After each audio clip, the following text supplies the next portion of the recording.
Hello बच्चों, कैसे हो आप सब। आज हम स्टार्ट करेंगे क्लास 12th केमिस्ट्री में चैप्टर नंबर 12 का पार्ट सेकंड। अगर अभी तक आपने पार्ट फर्स्ट विजिट नहीं किया हो तो इस कार्ड पर क्लिक करके पार्ट फर्स्ट विजिट कर सकते हैं।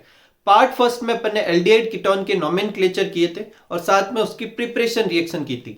पार्ट सेकंड में अपन को जो करना है वो करना है फिजिकल प्रॉपर्टी और केमिकल प्रॉपर्टी। तो पहले अपन स्टार्ट करते हैं किससे, केमिकल प्रॉपर्टी से। तो देखो केमिकल प्रॉपर्टी जो है एल्डिहाइड कीटोन की वो कितनी है, टोटल 6 तरह की केमिकल प्रॉपर्टी करनी है।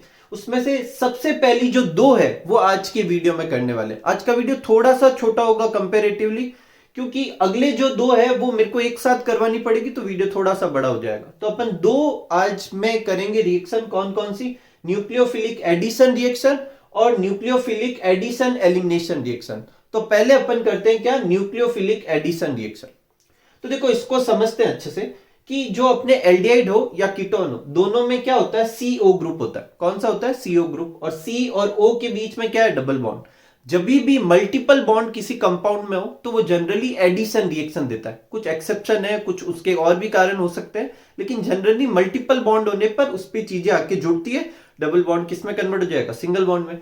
तो ये सी डबल बॉन्ड ओ होने की वजह से एल्डिहाइड और कीटोन एडिशन देते हैं। अब ये एडिशन कौन सी है, न्यूक्लियोफिलिक एडिशन है, फ्री रेडिकल एडिशन है या इलेक्ट्रोफिलिक एडिशन है, वो कैसे पता चलेगा। तो जो एल्डिहाइड और कीटोन में ये जो कार्बोनिल ग्रुप है वो अपन ने पहले भी स्ट्रक्चर में देखा था कि रिजोनेंस से कुछ ऐसा स्ट्रक्चर बनाता है जिसमें सी के ऊपर कैसा आता है, पॉजिटिव चार्ज, और ओ के ऊपर क्या आता है, नेगेटिव चार्ज। ठीक है। अब बाहर से अटैक करने वाला माइनस वाला भी आ सकता है क्योंकि इस पे प्लस वाला सेंटर है, और प्लस वाला भी अटैक कर सकता है क्योंकि इस पे माइनस वाला सेंटर है। बोले तो बाहर से न्यूक्लियोफाइल भी अटैक कर सकता है और इलेक्ट्रोफाइल भी अटैक कर सकता है, दोनों ही अटैक हो सकते हैं। अब उन दोनों में से जो पहले अटैक करेगा एडिशन रिएक्शन उस तरह की होगी। जैसे कि हेडिंग में है कि ये न्यूक्लियोफिलिक एडिशन रिएक्शन है, इसका मतलब कि जो पहला अटैक होगा वो किसका होगा, न्यूक्लियोफाइल का होगा। तो अपन समझते हैं कि ऐसा क्यों कि पहले न्यूक्लियोफाइल अटैक करेगा। तो देखो ये सी डबल बॉन्ड ओ है और ये सी ऊपर क्या है, प्लस चार्ज, और ओ के ऊपर कैसा चार्ज है, माइनस का चार्ज है। ठीक है। और ये ई और एन यू, कोई भी अगर कंपाउंड लेता है, जैसे मान लो अगर मुझे HCN ऐड करना है, क्या करना है HCN, तो उसमें H कैसा है, प्लस का, और CN कैसा है, माइनस का। और एक एक करके तो दोनों ऐड होंगे ही, लेकिन इन दोनों में से पहले कौन ऐड होता है, H प्लस या CN माइनस। बोले तो पहले इलेक्ट्रोफाइल ऐड हो रहा है या पहले न्यूक्लियोफाइल आके जुड़ रहा है। अगर पहले इलेक्ट्रोफाइल जुड़ेगा तो बाद में न्यूक्लियोफाइल जाके जुड़ेगा ही, पहले न्यूक्लियोफाइल जुड़ेगा तो बाद में इलेक्ट्रोफाइल जुड़ेगा ही, लेकिन पहले कौन जुड़ता है उसके बेसिस पे नाम होगा। तो एक एक करके अपन क्या करते हैं, वन बाय वन दोनों केस लेते हैं कि एक केस लेते हैं जिसमें पहले यहां पे जाके इलेक्ट्रोफाइल जुड़ेगा और एक केस लेते हैं जिसमें पहले जाके न्यूक्लियोफाइल जुड़ेगा। तो इस वाले में अपन ने पहले इलेक्ट्रोफाइल जोड़ा। इलेक्ट्रोफाइल पे कैसा चार्ज है, प्लस का, तो वो कहां पे जाके जुड़ेगा, ऑक्सीजन पे। अब ऑक्सीजन पे जुड़ने के लिए ये जो अपन 3 पेयर दिख रहे हैं, लॉन पेयर, ये माइनस चार्ज और ये 2 इलेक्ट्रॉन को यूज करके एक बॉन्ड बना लेगा। फिर ऑक्सीजन के पीछे के 2 लॉन पेयर बचेंगे। इस कार्बन पे तो कुछ जुड़ा हुआ नहीं है, इस कार्बन पे प्लस का चार्ज। अगर पहले इलेक्ट्रोफाइल जुड़ता है तो ये बनेगा। अब एक बार न्यूक्लियोफाइल जोड़ते हैं, न्यूक्लियोफाइल कहां पे जुड़ेगा, प्लस वाले पे, तो ये कार्बन पे जाके जुड़ जाएगा, ऑक्सीजन का ऐसे कैसे ही रहेगा।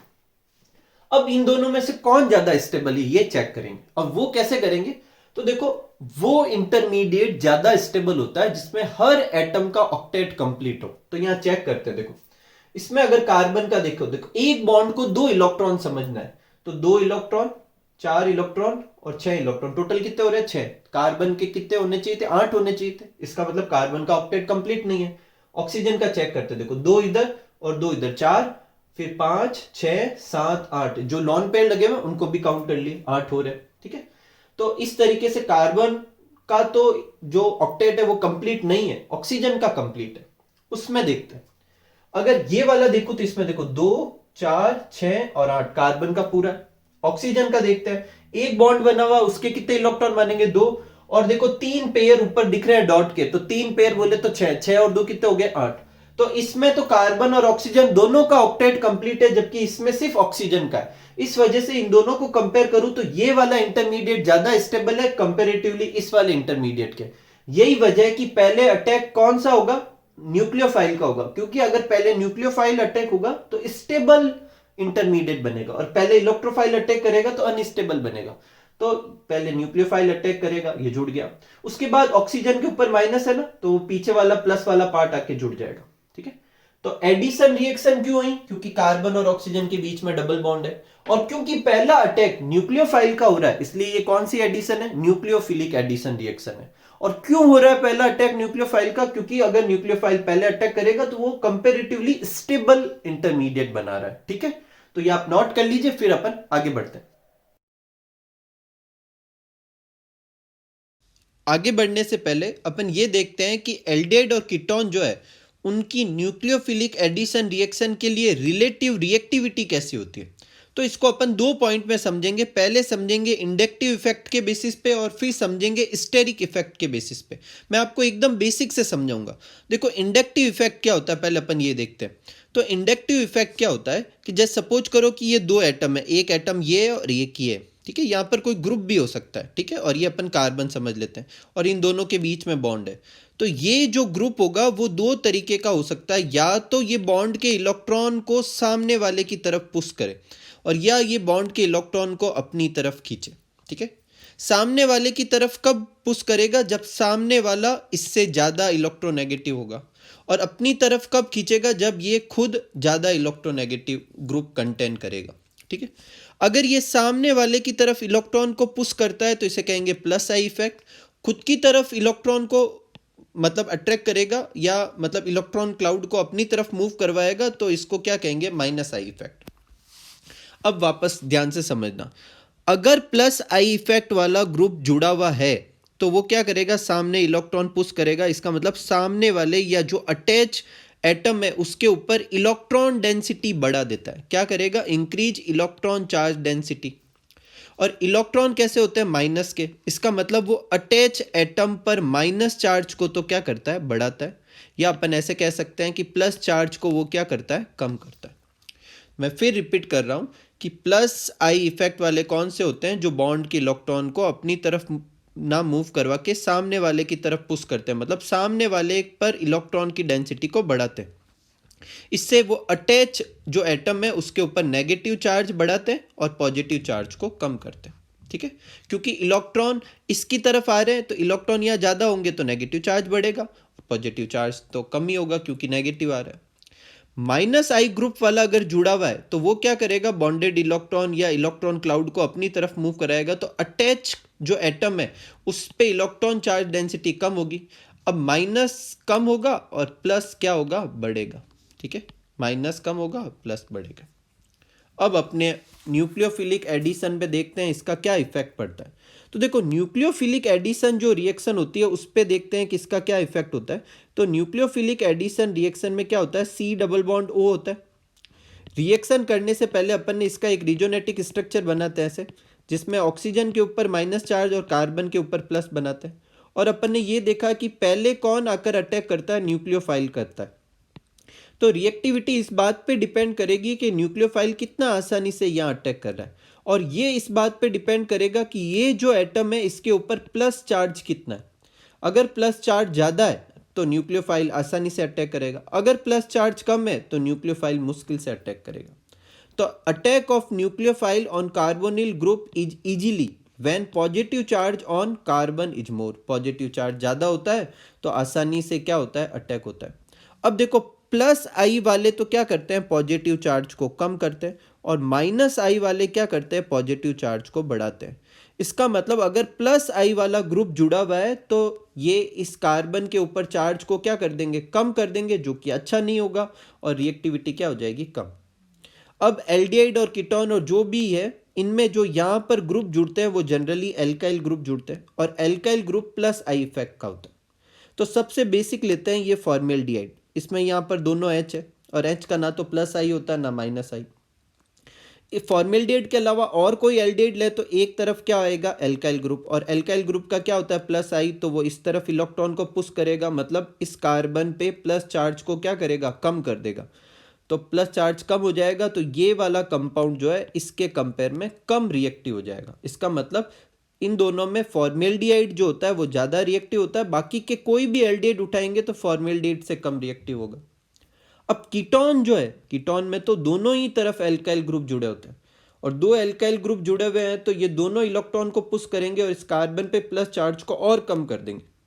इसका मतलब कीटोन जो है वो सबसे कम रिएक्टिव होगा किसके लिए? न्यूक्लियोफिलिक एडिशन रिएक्शन के लिए। NAR बोले तो न्यूक्लियोफिलिक एडिशन रिएक्शन। तो फॉर्मेल्डिहाइड सबसे ज्यादा रिएक्टिव होता है, उसके बाद अदर एल्डिहाइड, और कीटोन जो होते हैं वो कम रिएक्टिव होते हैं क्योंकि उसमें दो प्लस आई वाले लगे होते हैं। ठीक है, कोई तकलीफ नहीं। ये एक तरीका है अपन को समझने का, किससे? इंडक्टिव इफेक्ट से। एक और है, कौन सा? Steric effect. पहले आप ये नोट कर लीजिए, फिर उसको भी देखते हैं। दूसरा जो फैक्टर है जो अफेक्ट करता है वो है स्टेरिक इफेक्ट। अब देखो स्टेरिक इफेक्ट क्या होता है कि जहां पर भी आप कोई अटैक करवा रहे हो, किसी एक एटम पर बाहर से कोई ग्रुप जुड़ रहा है, तो जिस कार्बन पे ग्रुप जुड़ रहा है अगर वो आसपास बड़े बड़े ग्रुप से जुड़ा हुआ रहेगा तो वो चारों तरफ से ग्रुप ही वो उसको कवर कर लेगा, तो बाहर से जो दूसरा आ रहा है वो जुड़ने की जगह ही नहीं बचेगी। तो जिस चीज पे आपका कोई बाहर से आके चीज जुड़ रही है, अगर वो चारों तरफ से सराउंडेड है तो फिर आपका जो रिएक्शन होने की टेंडेंसी है वो कम हो जाएगी। इसको क्या कहेंगे? Steric effect. इसको आप इधर से समझो। जैसे देखो ये वाला जो दिख रहा है ये फॉर्मेल्डिहाइड है। अपन को पता है न्यूक्लियोफिलिक एडिशन के फर्स्ट स्टेप में न्यूक्लियोफाइल आकर कार्बन पे जुड़ेगा। अब इस कार्बन पे जुड़ा हुआ क्या है? H और H, और H छोटे ग्रुप होते हैं तो जो बाहर से अटैक होगा उसको ये हिंडर नहीं करेगा, रोकेगा नहीं। लेकिन जब यहाँ पर एक तरफ H की जगह CH3 लगा दूं तो CH3 तो H के कंपेयर में बड़ा है, तो वो क्या करेगा? इस तरफ से थोड़ा ब्लॉक करेगा अटैक को। ठीक है, हालांकि फिर भी अभी भी जगह है अटैक के लिए, तो थोड़ी बहुत रिएक्टिविटी शो करेगा। अगर कीटोन लूँ तो उसमें तो दो ग्रुप जुड़े हुए तो और ज़्यादा हिंडर करेगा, तो उसकी रिएक्टिविटी और कम हो जाएगी। अगर ये वाला कीटोन लूँ, देखो इसमें ग्रुप बड़ा बनाया CH, उसके ऊपर क्या बनाया? CH3 whole twice. इसका मतलब ये कुछ ऐसा है, देखो C डबल बॉन्ड O, उसके ऊपर क्या जुड़ा हुआ है? CH, इधर भी क्या जुड़ा हुआ है? CH, और इस CH के ऊपर दो CH3 लगे हुए, एक इधर और एक इधर, और यहाँ पे भी दो CH3, एक इधर और एक इधर। तो ये और ज़्यादा बड़ा ग्रुप हो गया, तो इस तरफ से कार्बन को क्या कर रहे हैं? ब्लॉक कर रहे हैं, तो इससे न्यूक्लियोफाइल अटैक करने की चांसेज और कम हो जाएगी। ठीक है, तो जितना बड़ा ग्रुप, ये देखो और बड़ा ग्रुप है क्योंकि यहाँ 3 CH3 है, तो जितना बड़ा ग्रुप होता गया रिएक्टिविटी उतनी ही क्या होती गई? कम होती गई। तो दो तरीके से अपन रिएक्टिविटी के ऑर्डर को समझा सकते हैं, एक प्लस आई से और एक स्टेरिक इफेक्ट से। अब इन दोनों इफेक्ट को समझाकर एक क्वेश्चन पूछा जाता है कि एल्डिहाइड और कीटोन में से न्यूक्लियोफिलिक एडिशन के लिए कौन ज्यादा रिएक्टिव है और क्यों? तो अपन ने क्वेश्चन को ऐसे लिख दिया कि एल्डिहाइड ज्यादा रिएक्टिव होता है और उसका कारण बताना है। अब देखो एल्डिहाइड जो है वो ये ग्रुप है और कीटोन जो है वो ये। दोनों में बेसिक फर्क क्या है कि एल्डिहाइड में सिर्फ एक तरफ आर होता है, कीटोन में दोनों ही तरफ आर होता है। इससे क्या होगा? अगर अपन इंडक्टिव इफेक्ट के हिसाब से देखें तो एल्डिहाइड में सिर्फ एक ऐसा ग्रुप है जो प्लस आई इफेक्ट का है, जबकि कीटोन में दो ऐसे ग्रुप है जो कि प्लस आई इफेक्ट के हैं। और प्लस आई इफेक्ट वाला क्या करता है? रिएक्टिविटी को कम करता है। इसका मतलब यहाँ दो जने कम करने वाले, तो कीटोन कम रिएक्टिव होगा, एल्डिहाइड ज्यादा रिएक्टिव होगा। दूसरा, कीटोन में दो ग्रुप लगे हुए हैं और एल्डिहाइड में सिर्फ एक ग्रुप, तो स्टेरिक हिंड्रेंस भी कीटोन में ज्यादा होगा, और ये भी वजह है कि कीटोन की रिएक्टिविटी क्या आएगी? कम। तो क्वेश्चन आपको पूछे कि एल्डिहाइड और कीटोन में से कौन ज्यादा रिएक्टिव है, तो कौन है? एल्डिहाइड। और क्यों है? ये दो कारण लिख देंगे। ठीक है, एक क्वेश्चन ये। और न्यूक्लियोफिलिक एडिशन के लिए सबसे ज्यादा रिएक्टिव कौन है? तो सबसे ज्यादा रिएक्टिव कौन सा होता है? फॉर्मेल्डिहाइड, क्योंकि उसके ऊपर कोई एल्काइल ग्रुप नहीं लगा रहता। ठीक है, कुछ एग्जाम्पल लेते हैं अपन न्यूक्लियोफिलिक एडिशन के। तो जो सबसे पहला है वो है एडिशन ऑफ HCN। अब देखो HCN जो है उसको अपन को क्या करना है? एल्डिहाइड और कीटोन पे क्या करना है? ऐड करना, और कौन सी रिएक्शन होगी? न्यूक्लियोफिलिक एडिशन होगी। अब देखो यहां पर एल्डिहाइड है तो यहां एक एल्काइल ग्रुप और एक हाइड्रोजन हो जाएगा, कीटोन है तो यहां RR हो जाएगा, या जो भी एल्काइल ग्रुप दे रखा है वो। अपन को रिएक्शन तो CO पे करवानी है, इसलिए यहां पर कुछ लिखा नहीं है। ठीक है, अब देखो अगर अपन को कहे कि HCN का ऐड कराओ, तो सबसे पहले अपन को उसमें देखना है कि प्लस का कौन है और माइनस का। तो देखो इसमें H जो होगा वो कैसा होगा? प्लस, और CN कैसा होगा? माइनस का। और आपको पता ही है कि C और O में यहां होगा माइनस, और यहां पे कार्बन पे कैसा होगा? प्लस। तो ये जो प्लस वाला है ये तो कहां पे जाके जुड़ेगा? ऑक्सीजन पे। ये देखो ऑक्सीजन पे जुड़ गया H, और जो ये CN माइनस का ये कहां पे जुड़ गया? कार्बन पे जाके जुड़ गया। इस कंपाउंड को क्या कहते हैं? साइनोहाइड्रीन। क्या कहते हैं? साइनोहाइड्रीन। अब मान लो एग्जाम में आपको कहे कि एसिटाल्डिहाइड की रिएक्शन लिखो HCN के साथ, तो एसिटाल्डिहाइड क्या होगा? यहां CH3 लगा देंगे, यहां H लगा देंगे, तो सेम रिएक्शन हो जाएगी, यहां पे भी CH3 और यहां H रह जाएगा, जो यहां पे लगा होगा वो ग्रुप ऐसे कैसे रह जाएगा, और जो प्रोडक्ट बनेगा उसका नाम हो जाएगा एसीटेल्डिहाइड साइनोहाइड्रेट। अगर मान लो एग्जाम में कहे कि एसीटोन मतलब कीटोन की रिएक्शन लिखो HCN के साथ, तो यहां CH3 लिख देंगे, तो यहां पे भी CH3 आ जाएगा, प्रोडक्ट का नाम क्या हो जाएगा, एसीटोन साइनोहाइड्रेट। कोई तकलीफ नहीं, आगे बढ़ते हैं। नेक्स्ट रिएक्शन लेते हैं सोडियम बाइसल्फाइड की, NaHCO3। अब देखो आपकी बुक में, जो गवर्नमेंट की बुक है, उसमें इन दोनों की रिएक्शन करवा रखी है और डायरेक्ट ये प्रोडक्ट दे रखा है, ठीक है। लेकिन ये थोड़ा सा 2 स्टेप में होता है, अच्छे से समझना। देखो NaHCO3 में Na होता है प्लस का, और HSO3 जो है वो किसका है, माइनस का। और यहां C और O में C जो है वो प्लस का और ऑक्सीजन जो है वो माइनस का। तो Na तो किस पे जुड़ेगा, ऑक्सीजन पे, देखो ONA जुड़ गया, और HSO3 या SO3H जो है वो कार्बन पे ये जुड़ गया। लेकिन इसके बाद में प्रोटॉन ट्रांसफर होता है। क्या होता है, प्रोटॉन ट्रांसफर। ये जो H है ये तो चला जाएगा यहां पर, और ये Na जो है वो आ जाएगा यहां पर, ठीक है। तो O के पास तो क्या जुड़ जाएगा, H, और SO3 के पास क्या आ गया, Na, और ये अपना प्रोडक्ट बन जाएगा। अब ये जो प्रोडक्ट है ये बेसिकली व्हाइट क्रिस्टलाइन सॉलिड है। क्या है, white crystalline solid. White crystalline solid होने की वजह से ये जो रिएक्शन है, इस रिएक्शन को आइडेंटिफिकेशन टेस्ट की तरह यूज किया जा सकता है। अगर ये एल्डिहाइड और कीटोन है तो सोडियम बाइसल्फाइड के साथ क्या देगा, व्हाइट क्रिस्टलाइन सॉलिड देगा, नहीं तो नहीं देगा। साथ ही में ये जो प्रोडक्ट बना है ये डाइल्यूट एसिड या सोडियम कार्बोनेट से रिएक्शन करके वापस एल्डिहाइड और कीटोन दे देता है। तो इस रिएक्शन को अपन सेपरेशन मेथड के लिए भी यूज कर सकते हैं। मतलब एक कोई आपका ऑर्गेनिक कंपाउंड का मिक्सचर है, उसमें एल्डिहाइड या कीटोन भी, आपको वो एल्डिहाइड और कीटोन सेपरेट करना है, तो उस मिक्सर में क्या मिला देंगे, NaHSO3। अब NaHSO3 सिर्फ किससे रिएक्ट करेगा, एल्डिहाइड और कीटोन जो भी होगा उससे रिएक्ट करेगा और ये बना देगा। फिर जो बना है उसको अपन सेपरेट करके, व्हाइट क्रिस्टलाइन सॉलिड को सेपरेट करके उसकी रिएक्शन वापस किससे करा देंगे, डाइल्यूट एसिड या सोडियम कार्बोनेट से, और वापस वो बन जाएगा एल्डिहाइड और कीटोन, और बाकी के सेपरेट हो गए। तो इसे सेपरेशन मेथड की तरह भी इस रिएक्शन को यूज किया जा सकता है, ठीक है। और एक और चीज याद रखना, इस रिएक्शन में ये जो प्रोडक्ट है ये डायरेक्ट नहीं बनता जैसा बुक में दे रखा है, पहले ये बनता है, फिर प्रोटॉन ट्रांसफर होता है, फिर ये प्रोडक्ट बनता है। नेक्स्ट है एडिशन ऑफ ग्रिग्नार्ड रिएजेंट, और ये अपन ने बहुत बार किया है। एल्डिहाइड और कीटोन दोनों की ग्रिग्नार्ड रिएजेंट के साथ रिएक्शन अपन ने की है। तो देखो ग्रिग्नार्ड रिएजेंट में यहाँ चाहे एल्डिहाइड और कीटोन, अपन ने वहां पे भी किया था। देखो यहाँ कार्बन पे कैसा होगा, प्लस या माइनस, और RMgx में ये R पे माइनस आएगा और ये MgX पूरा जो है यहाँ पे प्लस। तो ये जो MgX है वो कहां जाके जुड़ता है, ऑक्सीजन पे, तो OMgX हो गया। और ये जो R है इस पे, ये R कहां जाके जुड़ता है, कार्बन पे जाके जुड़ जाएगा, ये R कार्बन पे जाके जुड़ गया, ठीक है। फिर अपन उसकी रिएक्शन किससे कराते हैं, H2O के साथ कराते हैं। और जब H2O के साथ करवाते हैं तो Mg जो है वो X जुड़ा हुआ है ये, और एक उसके साथ क्या आ जाता है, OH, और जो पीछे जो बचा है वो यहां पे लग जाएगा और क्या बन जाएगा, OH यहां पे चला जाएगा, ठीक है। क्या बन गया, अल्कोहल। ये अपन ने रिएक्शन कर रखी है पहले भी। नेक्स्ट है एडिशन ऑफ अल्कोहल। अब इसको अच्छे से समझो। देखो एडिशन ऑफ अल्कोहल, अगेन अपन को क्या करना है, यहां पर एक चीज तो अपन को ये याद रखनी है कि अल्कोहल के साथ एल्डिहाइड रिएक्ट करके तो बनाता है एसीटेल। क्या बनाता है, एसीटेल। और कीटोन जो है वो रिएक्ट करके बनाता है कीटेल। क्या बनाएगा, कीटेल। एक चीज और याद रखनी है कि एल्डिहाइड जो है वो सिंगल OH वाले कंपाउंड से रिएक्ट कर लेगा, लेकिन कीटोन जो है वो 2 OH वाले कंपाउंड, बोले तो ग्लाइकोल से रिएक्ट करेगा, ठीक है। अब रिएक्शन कैसे करवाएंगे, देखो यहां पर पता ही अपन, कार्बन के ऊपर प्लस और यहां पर क्या, माइनस। ROH में देखो क्या होगा, H के ऊपर क्या होगा, प्लस, और RO के ऊपर क्या होगा, माइनस। तो ये H तो कहां पे जाके जुड़ेगा, ऑक्सीजन के ऊपर, ये जोड़ दिया H।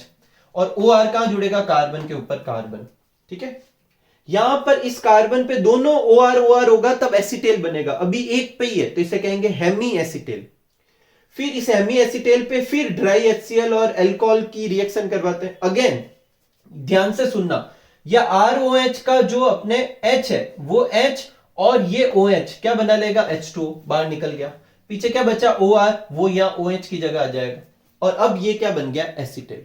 तो एल्डिहाइड जो है वो अल्कोहल के साथ रिएक्शन करके क्या बनाता है, एसीटेल।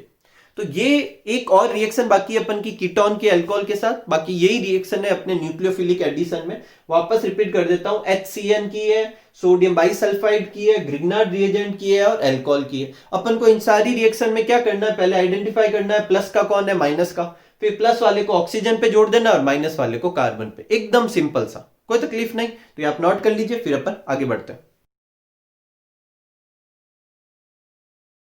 नेक्स्ट देखो, अपन कीटोन जो होता है वो अल्कोहल मतलब नॉर्मल अल्कोहल के साथ रिएक्शन नहीं देता जिसमें एक OH होता है, लेकिन वो डाइहाइड्रिक अल्कोहल बोले तो जैसे इथाइलिन ग्लाइकोल, ऐसे अल्कोहल के साथ रिएक्शन दे देता है। तो ये इथाइलिन ग्लाइकोल लिया, CH2 उसके ऊपर एक OH ऊपर और एक नीचे जुड़ा हुआ। इन OH का H और इधर कीटोन का O, H2O निकल जाएगा बाहर और ये दोनों यहां से जुड़ जाएंगे। देखो ये O यहां पे जुड़ जाएगा और ये O यहां पे इस कार्बन पे ये जुड़ के ये बन गया, ठीक है। और ये जो बना है इसे क्या कहते हैं, कीटैल। एकदम सिंपल सी, इसी के साथ अपने न्यूक्लियोफिलिक एडिशन रिएक्शन पूरी होती। नेक्स्ट अपन करते हैं न्यूक्लियोफिलिक एडिशन एलिमिनेशन। इसका मतलब पहले एडिशन होगा और फिर कोई ग्रुप निकलेगा, इसलिए एलिमिनेशन कहेंगे। तो जनरली ऐसी रिएक्शन देते हैं कौन, अमोनिया के डेरिवेटिव। अब अमोनिया क्या होता है आप सब जानते हो, NH3, जिसमें नाइट्रोजन के ऊपर 3 हाइड्रोजन लगे रहते हैं। अब यहां से एक हाइड्रोजन निकालकर उसकी जगह अलग अलग चीजें जोड़ सकते हैं। जैसे यहां पर देखो NH2OH है, इसका मतलब इस लास्ट वाले हाइड्रोजन की जगह यहां क्या जुड़ा हुआ है, OH। इस वाले में देखो NH2NH2 है, मतलब उस हाइड्रोजन की जगह NH2 जुड़ा हुआ है, या NH2NH ये है तो ये पूरा उस हाइड्रोजन की जगह जुड़ा हुआ है। तो अपन यहां पर लिख लेते हैं G, ठीक है। अब वो G अलग अलग में अलग अलग हो जाएगा और इसकी रिएक्शन अपन को किससे करानी है, कार्बोनिल कंपाउंड से। तो पहले तो इसमें एडिशन करवाना है, तो पहले अपन देखते हैं एडिशन। अपन को पता है न्यूक्लियोफिलिक एडिशन होता है, तो इसमें देखते हैं प्लस का कौन है, माइनस का कौन है। तो NH2G में H तो हो जाएगा प्लस का और पीछे क्या बचा, NHG, ये हो जाएगा माइनस का। तो H तो जाके जुड़ गया ऑक्सीजन के ऊपर और NHG जाके जुड़ गया कार्बन के ऊपर। यहां तक का जो पोर्शन है वो क्या हुआ, न्यूक्लियोफिलिक एडिशन रिएक्शन हुआ। क्या हुआ, न्यूक्लियोफिलिक एडिशन। अब आगे देखते हैं। आगे एसिडिक मीडियम में जब इसकी रिएक्शन करवाते हैं तो आगे क्या होता है, देखो यहां से तो अपना क्या निकल जाएगा, OH, और यहां से निकल जाएगा H। तो OH और H निकल गया H2O के फॉर्म में। यहां तो ये पूरा ही खाली हो गया, तो ये वैलेंसी फ्री हो गई और इस नाइट्रोजन की भी एक वैलेंसी फ्री हो गई। तो ये दोनों अपने बीच का ये सिंगल बॉन्ड कैसा कर लिया, डबल बॉन्ड। तो देखो यहां C डबल बॉन्ड N और G, ठीक है। ये अपने रिएक्शन होगी एडिशन एलिमिनेशन, पहले एडिशन फिर H2O का एलिमिनेशन।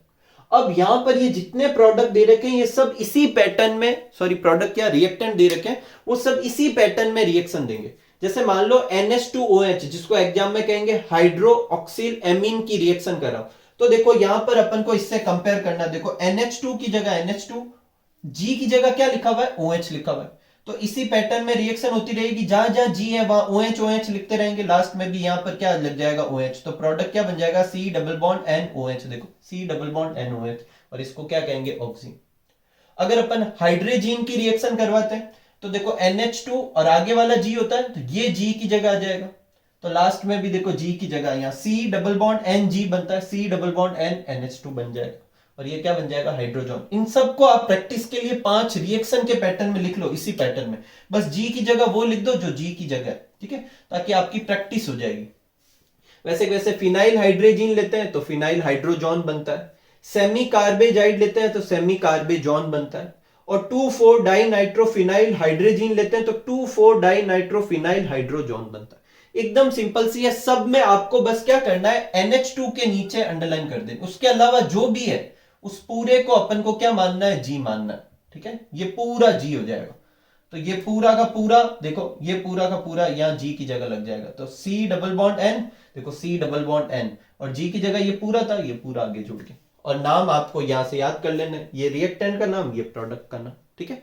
तो एकदम सिंपल, इसके साथ अपने ये न्यूक्लियोफिलिक एडिशन एलिमिनेशन भी पूरी हो जाएगी।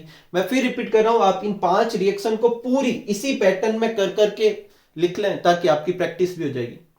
एक देखो, आज में अपन को केमिकल प्रॉपर्टी में अपन को 2 ही रिएक्शनें करनी थी, मतलब मैंने पहले भी बता दिया अपन 2 ही करने वाले, कौन से, न्यूक्लियोफिलिक एडिशन और न्यूक्लियोफिलिक एडिशन एलिमिनेशन। बाकी की जो केमिकल प्रॉपर्टी वो अपन नेक्स्ट वीडियो में करेंगे। लेकिन फिजिकल प्रॉपर्टी अपने रह गई थी, तो अपन पहले वो फिजिकल प्रॉपर्टी कर लेते हैं और फिर आज के वीडियो को क्या करेंगे, एंड करेंगे। पहले आप ये नोट कर लीजिए। तो आगे बढ़ते हैं और लेते हैं फिजिकल प्रॉपर्टी ऑफ एल्डिहाइड और कीटोन। तो इसमें अपन को दो ही प्रॉपर्टी करनी है, एक तो बॉइलिंग पॉइंट के बारे में करना है और एक सॉल्युबिलिटी के बारे में। पहले देखते हैं बॉइलिंग पॉइंट के बारे में, ठीक है।